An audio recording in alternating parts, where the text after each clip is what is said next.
Custo de vida, emprego e desemprego, cesta básica, tarifas públicas, salário mínimo. Agora, na Brasil Atual, a análise do DIEESE.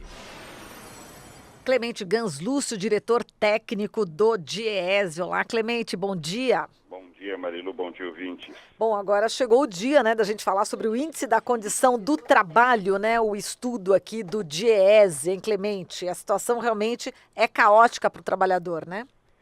Bom, Marilu, esse é um indicador que o DIEESE lançou ontem, visando justamente criar um instrumento para medir e acompanhar qual é a qualidade das condições, da condição do trabalho no Brasil.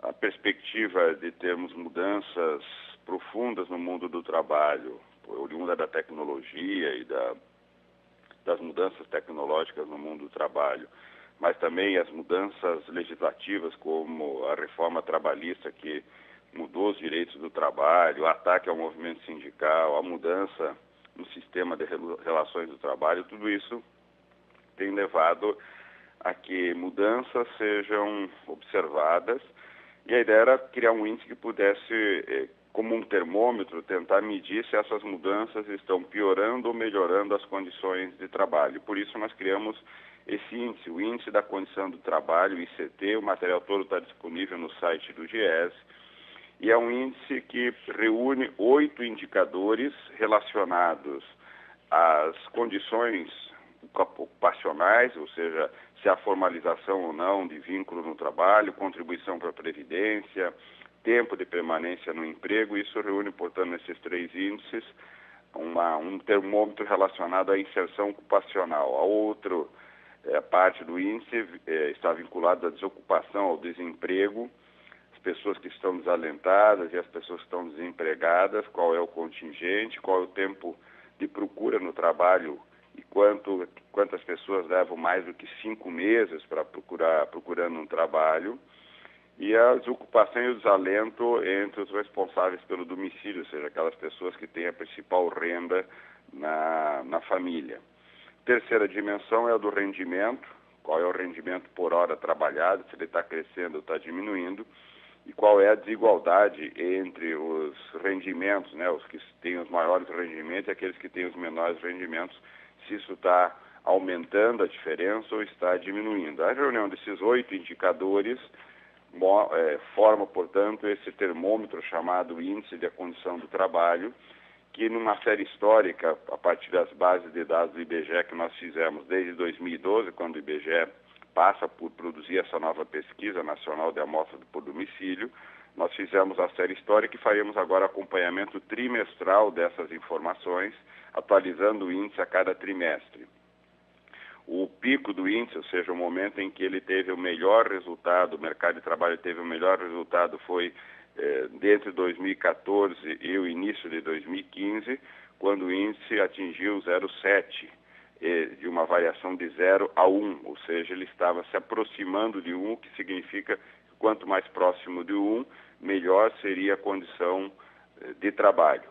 E de 2014 para cá, ele cai para 0,36, ou seja, ele é reduzido à metade, uma queda acentuada, fortemente influenciado pelo aumento da precarização na ocupação, de um lado, o aumento do desemprego, o aumento da informalidade, das pessoas, portanto, que não estão contribuindo para a Previdência Social, e uma diminuição do tempo de permanência no trabalho, ou seja, as pessoas estão ficando menos tempo nos postos de trabalho, trabalhos de curtíssima duração. Também fortemente influenciado porque a taxa de desemprego cresce muito, como eu disse, o tempo de procura no trabalho aumenta, as pessoas que estão procurando trabalho há mais de 5 meses cresce o contingente dessas pessoas, e há um aumento do desemprego para os responsáveis pelo domicílio. No caso do rendimento, nós temos um aumento da desigualdade de rendimentos, ou seja, aqueles que estão na base da pirâmide salarial perdem mais salário do que aqueles que têm os maiores salários, a desigualdade aumenta, e tudo isso contribuindo para que nós tenhamos um índice que mostra que as condições de trabalho estão na UTI no Brasil, ou seja, saíram de uma boa situação para uma situação bastante crítica.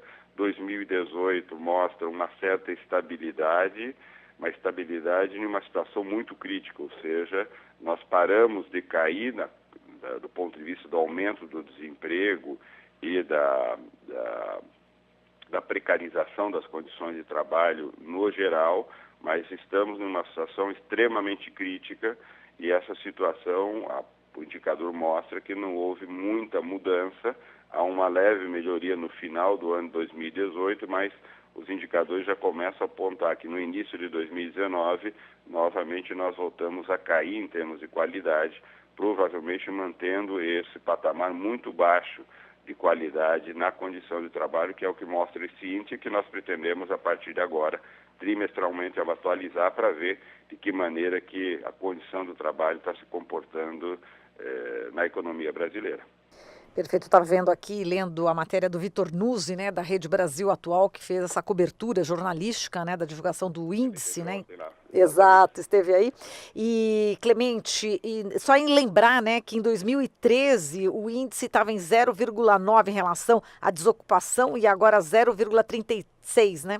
Exatamente, foi um momento, quer dizer, quando se desagrega o índice pelas suas dimensões específicas, no caso da desocupação, do desemprego ou da ocupação, é o momento em que nós temos talvez uma das melhores performances do mercado de trabalho brasileiro.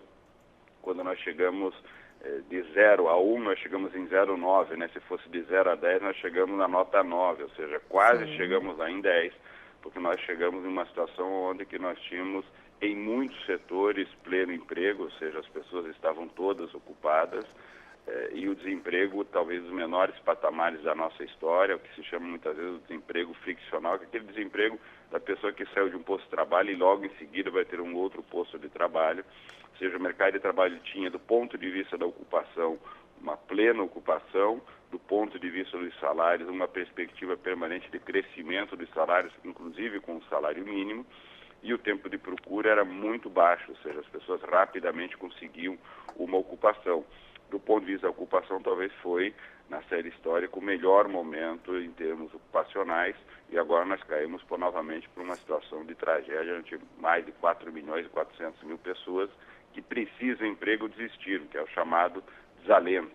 Pessoas que precisam urgentemente de um emprego e desistem de procurar porque sabem que não vão encontrar uma oportunidade de trabalho. E na época não era essa política neoliberal, né, que tanto se fala, né? Exatamente, nós estamos desde então fazendo reforma. Primeiro tinha que aprovar a terceirização, porque a terceirização ia resolver o problema do emprego, nada aconteceu. Tinha que aprovar a reforma trabalhista, porque a reforma trabalhista ia gerar 1 milhão, 2 milhões de emprego. Nós não temos nada disso, pelo contrário, o desemprego cresce. Agora é a reforma da Previdência que vai salvar o Brasil. Já estão dizendo que, mesmo que faça a reforma da Previdência, não vai ser bem assim. E assim continuamos nós e os trabalhadores no fundo do poço aí do mercado de trabalho na UTI, sem capacidade de reagir.